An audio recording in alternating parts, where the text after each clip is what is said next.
Hey everybody, how you doing? Well, that's good. Welcome to PHLY Flyers pregame presented by Bet365. Download the Bet365 app. Use code PHLY365 when you sign up. Whatever the moment, it's never ordinary at Bet365. My name is Bill Matz. Happy 3/11 day to all who celebrate. Joining me, it is Broad Street Hockey's own Kelly Hinkle. Happy 3/11 day to you, Miss Hinkle. Bill, you look great. One could say amber is the color of your energy. It's my favorite. I went looking today. I can't believe it was 2021. It feels like forever ago, and like that was 4 years ago. Yeah. That my post-game article for the Broad Street Hockey post-game at the time was nothing but 3/11 references for a game on 3/11 day.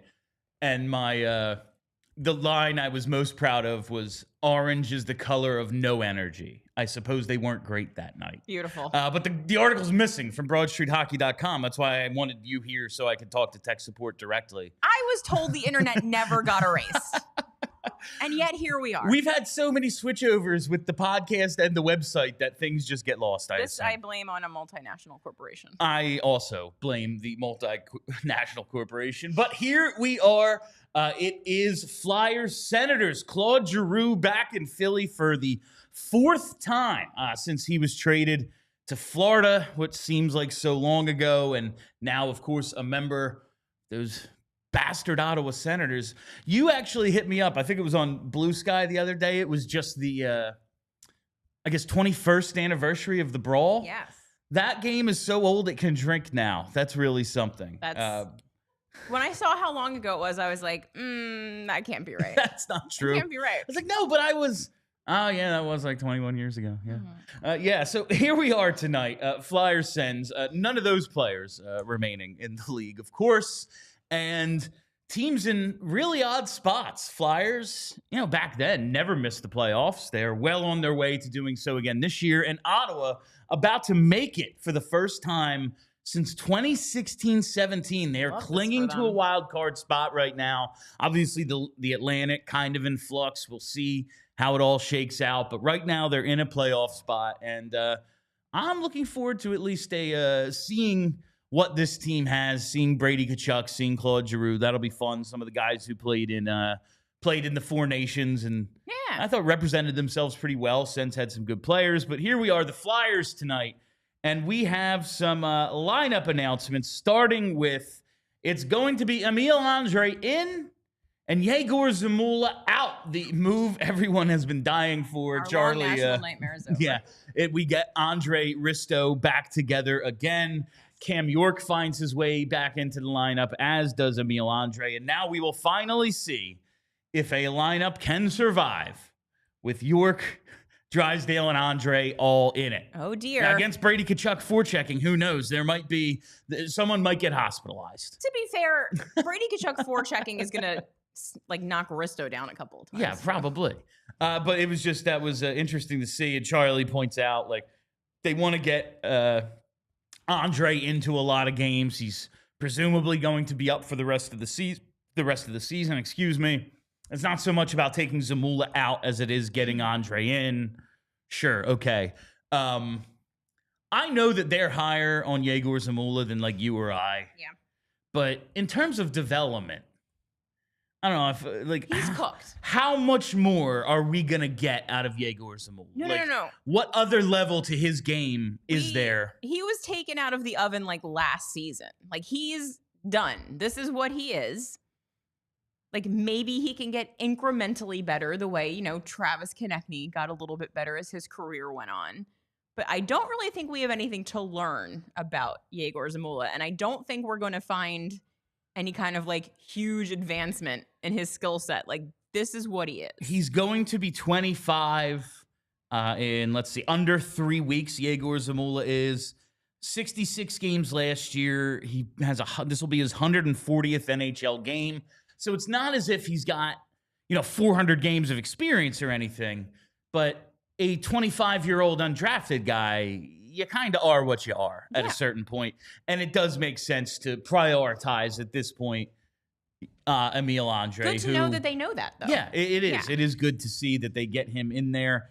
And the other little bit of change to this lineup is it's going to be Ivan Fedotov tonight. They are acknowledging that Sam Ersson might need a few days off, or maybe it should just kind of be a split goalie by committee, whatever you want to call it. Ivan Fedotov in tonight. And it makes a ton of sense because when you look at what Sam Ersson has done since Four Nations, Kelly, and I know Charlie doesn't want to use Four Nations as the marker because, like, okay, you know, he wasn't great against Edmonton, but they only gave up so many shots, so that's not really a thing to hold against him. Like, I don't know, don't give up 3 or 4. Every marker except for the first game of the season is an arbitrary marker. Yes. Pick one, doesn't matter. Ersson, since Four Nations, 6 games, 847 save percentage. He is below 850. That's not good enough in 1987, let alone right now. And that's kind of where we are with today's lineup. I'm happy to see another goalie getting a shot because it's not even as if I think Fedotov is the future or he's that good or I'm going to care about him starting a week from now. It's that Sam Ersson, I think, has proven he's not a 50-game-a-year starter. Like, that's not what he's going to be. So continuing to use him as the unquestioned number 1 on a team that's getting, like, the worst goaltending in hockey is kind of silly. Why? Why do that to the guy? Like, this is never going to be what you are. Why do it to me? Why? Yeah, and why honestly make us watch the worst goaltending for no reason? That's like I said last time, like, the main reason is, like, okay, at least Fedotov is something different. If he's going to be bad, it's a different kind of bad. And he's interesting to watch. Yeah, he's crazy. He does weird stuff out there. He plays the lunatic. puck and it's funny. He just flops around. He does a weird thing with his stick on the top of the net in between plays. He's just a weird dude, and I like weird dudes. You need a good weird goalie. Yeah, and the best goalies are weird. Yeah, and so that will be that's at least what we have coming in and going out tonight. And you take a look at what the lines were this morning, and I got to assume they're going to be staying the same. Kate's Forster Brink stays together. Coots Tippett Michkov stays together. Paling Licksell Konecny. Abels, Delorier, Peltier. Yeah. And then the defense, it is what it is, but Andre's in for Zamula. Right. Are you a little surprised they didn't try to do something like, you know, they've scored, what are they? They've scored 1 goal in each of the last 3 games. They've been outscored 17-6 on the homestand. They're 0-4, all in regulation. Mix it up a little, especially like maybe get TK back in the top 6. Not that there's like actually a top 6 here, you know, like the 1C is a 3C. Couturier, I don't even know what he is. He's doing his best. Paling is a 4C. He's your 3C now. Abels, Delorier, Peltier. I don't even know if you can call that an NHL line at this point. No. Like they don't have 3 NHL lines. I don't know. I guess TK is your quote-unquote best player. Right. He's your leading scorer. I guess the expectation is, all right, man, you got to drive your own line. This is what we're giving you. It's all we have. I guess. It is a little curious given that, like, not only are they not scoring goals, they're also losing games. Those two things kind of go together. And usually, you know, you would think 4 in a row, you would start mixing some things up, see if something new can stick because I don't know, like these lines aren't going right now. So like, why not jumble it up and see if you can get something going? That said, they'll probably get jumbled 10 minutes in. So I thought we started to see a few different combinations last game. And then as soon as I say that is when people start tweeting about the Michkov ice time in the first period. And I was like, oh, okay, that's why we're seeing all these different combinations because he sat for almost 9 minutes in the first period. Right. Luckily, it was not a hanging offense.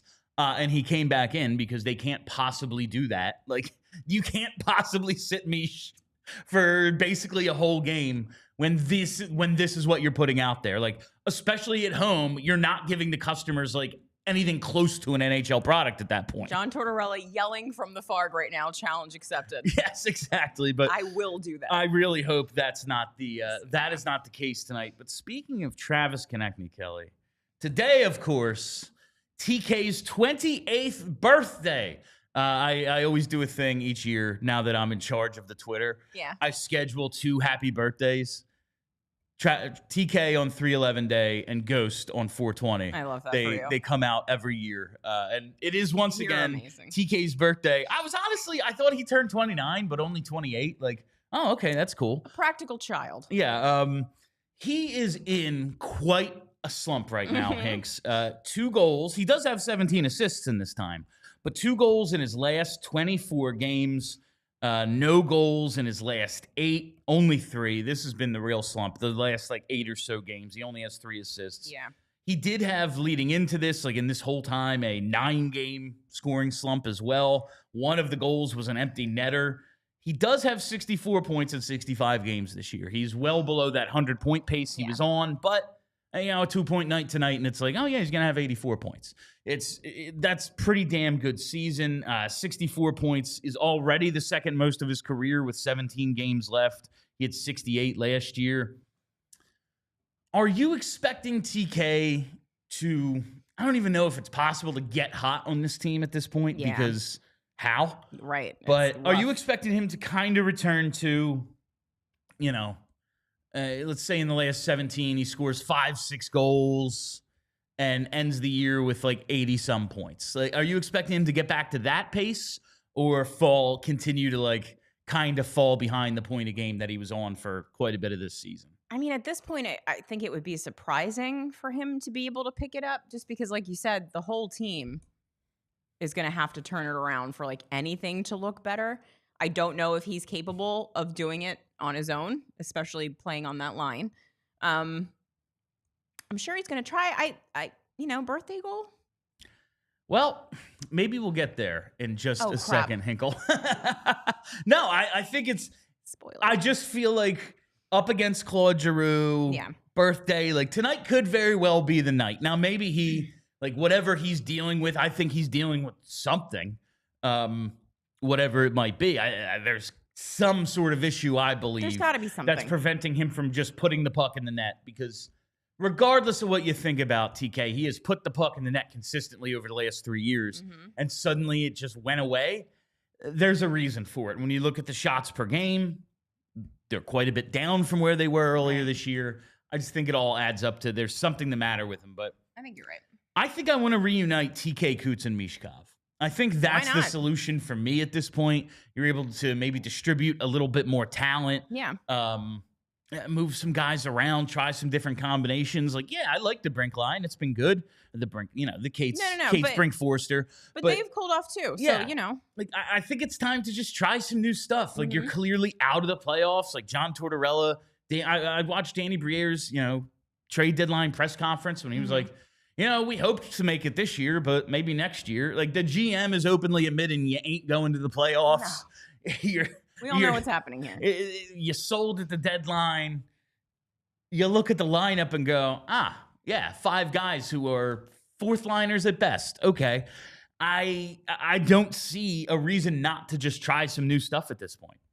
No, and also, TK and Michkov together just makes sense because if you're going to get your one best player going, probably putting him with your other best player is a good place to start.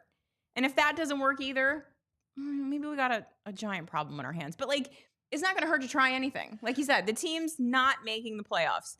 We're just having fun at this point. We're just killing time. Yeah. So might as well just get weird, throw some stuff together, see what happens, put some combinations together, change up the D, do whatever you want. It doesn't matter. And the worst that could possibly happen is that they look as bad as they've looked, because they probably can't look worse. I keep hearing people say that Jersey game was a step forward. And listen, Charlie made a good point.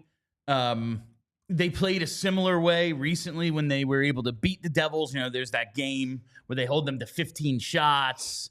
And that, you slow it down. You take away their high-flying offense. You just keep them out of the middle of the ice. Now, in this last one, it's you get a couple of weird bounce goals against you, and suddenly Jake Allen kills you again, and you're oh, okay, maybe it wasn't that great of a game. I guess we can call it a step forward. They played better, but I don't know. When you score 1 goal, you didn't play all that great. No, you didn't. Jake Allen is a fine backup and everything, and he's not Patrick Waugh. Yeah, he didn't get goalied by Jake Allen. No, just like the Grubauer. What are you gonna do, Grubauer? Well, he's the worst goalie in hockey. Yeah, maybe score on him. Yeah, like, maybe score on him. I don't know. He's not good. Do your job. Yeah, like it's kind of your job to score. But, right. You just said something like we're out there, like figure some things out. Michkov and Konecny, I thought were pretty good together when they were together. But it's like, they both are just more comfortable on the right side. It's like a fight to see who can get over there, even if one of them's the designated left winger. And my thing is, there's going to be times in the next, 8 years of Travis Konecny's contract that you want those guys out there, whether it's a power play together or you're down by a goal late in the game and you want all your best offensive players on the ice, whatever it is. You're going to want them to play together some, even if they play the same position right now. Right. So let's try to build some chemistry and work out how we can do it in these final 17 games, rather than just use it as a way to look at Jacob Peltier, because who cares? I feel like I've gotten enough of a look at Jacob Peltier, by the way. They might try him at center now. That was what John Tortorella said this morning. He said a lot of things this morning that I really... Oh, he said some stuff. If this game is interesting, maybe we don't get to all of it, but, good chance it's not. I have a lot to ask Charlie about Tortorella's comments this morning, Cam York, and some others. Going to keep Charlie on for 45 minutes. Yeah, I honestly hope there's no Tortorella presser today. He's got family to meet or something again, and we can get right to it in terms of the his hit on post game. Yeah. But interesting time for this franchise and how they are going to get through these final 17. 4 games into the 7-game homestand, Kelly, 4 straight regulation losses. It's going well. And now you look at the remaining part of this homestand. Ottawa tonight, Tampa on Thursday, Carolina on Saturday. Do they go 0-7? Oh, yeah. I'm fully expecting them to go 0-7. Have they ever? I wonder if they've ever had an 0-7 homestand. At this point, rooting for it because A, it's the funniest outcome for them to go 0-7 at home. B, at this point, even me, a non-tank person, understands that when there's no point in winning the games, you might as well lose the games. So you might as well lose the games. But it would be cool if they were competitively lost and Michkov got a lot of time and scored a bunch of goals, those kinds of losses. That would be fun. But yeah, the way that they've been playing and the teams that they're going to have to be facing, it seems real likely that they're going to go 0-7. I would be shocked at this point if they don't. And with that, let's get to the bets. Oh. This pregame pick segment is brought to you by Bet365. Use code PHLY365 when you sign up. Whatever the moment, it's never ordinary at Bet365. Must be 21 or older and physically located in PA. If you or someone who knows a gambling problem and wants help, call 1-800-GAMBLER. All right, we have a couple of them tonight, and I am going with a birthday goal, Kelly. I am going with a TK birthday goal. He gets off the schneid, ends his goal drought, and gets one for his 28th birthday. A TK anytime goal at Bet365 is plus 210. So that's what we're going with there. And, of course, Claude Giroux. Oh, yeah. Over half a point. Just need 1 point out of Claude Giroux at plus 105. That's happening. In every game in Philadelphia, he has registered a point against the Flyers. It's his 4th time back tonight overall against Philly in his career. 8 games. He's got 3 goals and 9 points. 3 assists the first time he came back to Philly in 2022. 1 goal last January, 1 assist last March. This is his first game here this season. I like him to get something tonight because he always does. Way to come original with those bets. Oh, there you go. And I want to talk a little bit about G's return because is it still a big deal? You have your Giroux 1000 shirt on, and that's cool. I love Claude Giroux. Yeah. I can't believe it's only the 4th time, and it's oh, okay. So it's G's back. How about that? It's less of a big deal, but also we were talking about this in the BSH Slack. There's a non-zero chance this is his last game in Philly. Buddy's, 37? He turned 37 in January. He's got 40 points in 63 games. To be clear, I do not think he's going to retire. But he's 37 years old. There's a non-zero chance that he decides, I'm all set. And He's a free agent. He's a free agent after this season. Okay, that's what I was wondering. So, non-zero chance that he doesn't get a contract offer, which obviously also not going to happen. But, non-zero is what I'm saying. Yeah. And, it wasn't – I didn't see, a single, article about Claude Giroux coming back. I didn't really see much hubbub about him being in town. It was just And I guess it's maybe – it's been a while. So, there's that. And maybe we've all collectively moved on. We have Matvei Michkov now. That is the thing, is we do have the next guy now. And so it is as much as I respect what Claude Giroux did and do believe him to be a franchise legend. Would also sign him this summer in 5 seconds. It's over. Yeah. Give him the Joe Thornton treatment. If I thought he was still an everyday center, I'd be absolutely. Yeah. He's not. Maybe if you played him with Coots again. I gotta say though, somebody got to win the faceoffs, Bill. Coots. Right now we got one dude that can win faceoffs. Having two might be good. That might be able to resurrect Coots a little bit. You put him out there with Mish. Can you imagine, the way Sidney Crosby is going to get to play alongside whoever the Penguins draft at 1 the next 2 years when they win the lottery back to back. Maybe we get to do that. Maybe we get to do that with Michkov. But maybe he's got 40 points in 63 games. He's still really good. He's still pretty damn good. But it is his lowest points a game number since 2009, 2010. His sophomore season, his first full year in the league, I believe. He was in his rookie year 0.64. And then in 9-10, he was 0.57. This is only the 4th time in his career he's below 3/4 of a point a game. He just turned 37. Yeah. But it is funny to see him 40. I expected him to be at 55. And that's just unfair, I guess, to expect of a guy at this point. So he's just such a consistent point producer, though. You just kind of think, oh, yeah, he's putting up numbers. He's also so I don't watch a ton of Ottawa Senators games, in the wild, but I was at Micah McCurdy's house in January, and he's a Sens fan. We were watching a Sens game. I forget who it was against because I have a bird brain, but it was a come-behind victory for them. And I think it was Claude Giroux that either tied it or got the game winner with seconds left in the game. And I was like, dude, still got it. He's still got it. He's still clutch.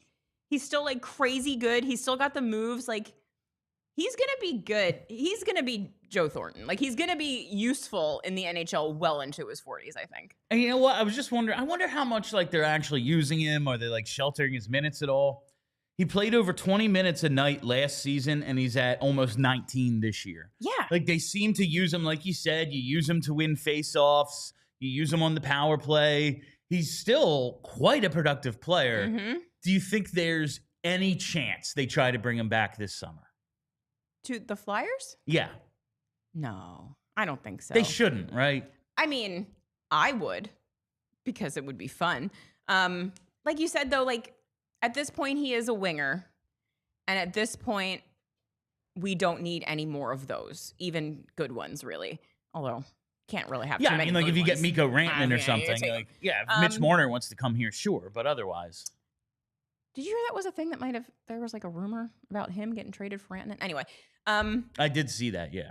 I do, however, think that he is either going to stay in Ottawa or he's going to try to chase a cup again. I don't really think there's a third option for him at this point in his career. Once he goes home to Ottawa, and that wasn't an Ottawa team with Erik Karlsson and Mark Stone and Ryan Dzingel and all them. That was not a good team when he joined it. No. Now it looks like they're going to make the playoffs, but I feel once you go home, what do you? Then you go back again. That just seems odd. He's there. He's there to finish it out now, or he's going to chase a cup. Of course, LeBron did it. He went back to Cleveland, and then he was like, "Nah, I'm going to LA. Screw this." Many people are saying that Claude Giroux is hockey's LeBron. They are very, very similar guys. We have a few minutes. Let's talk about the Cam York stuff. Ugh. My God, the coach basically called him out today. He's doing his thing again. And listen, you know what? This is what I like about the John Tortorella experience. Oh, you like this part? Yeah, because Cam York hasn't been good this year. No. You could show me all the player cards, all the charts, tell me about how good his defense is, and I'm just not seeing it. Cam York just hasn't been that good this year, and he needs to be good. Yeah. Whether it is, like we said, for Joel Farabee for so long, whatever, either so we can trade him or so he can be a part of this thing. You know, they took Cam York over Cole Caulfield. How bad would you want Cole Caulfield right now? Because I want him real bad. Would not hate it. You know, I like what John Tortorella is doing because this seems to be a not the first straw, but the last straw. And so this is what worries me about this, is that we've known now since the beginning of John Tortorella's tenure that Cam York was not one of John Tortorella's guys. He made it very clear from the jump, I don't know what this guy is. I'm sending him to the AHL for a bit. Like, and I start to wonder, and this is probably me getting a little bit too much in my own head, but I start to wonder, like, is Cam York not that good right now because 2 years ago, John Tortorella decided it wasn't one of his guys. And so as a result, his development hasn't been what it could have been because he's not getting the treatment from his coach that other guys get who are John Tortorella's guys. Like, I have said several times, I don't want to sign him to a long-term contract because I'm not convinced he's a thing. That said, we do need to retain his value. We can't tank it like we did with Hayes and arguably Morgan Frost.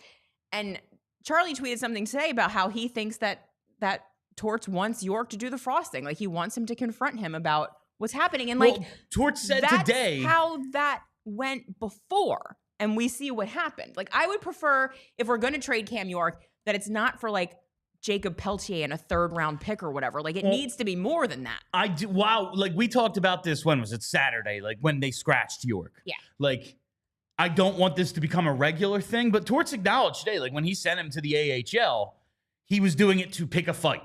He wanted him to come up with the FU attitude. He wanted him to put in the work. This is a problem. If that's if you think that attitude, though, is what guys need to win, like, you do need that attitude to be a winner. How many times has he won?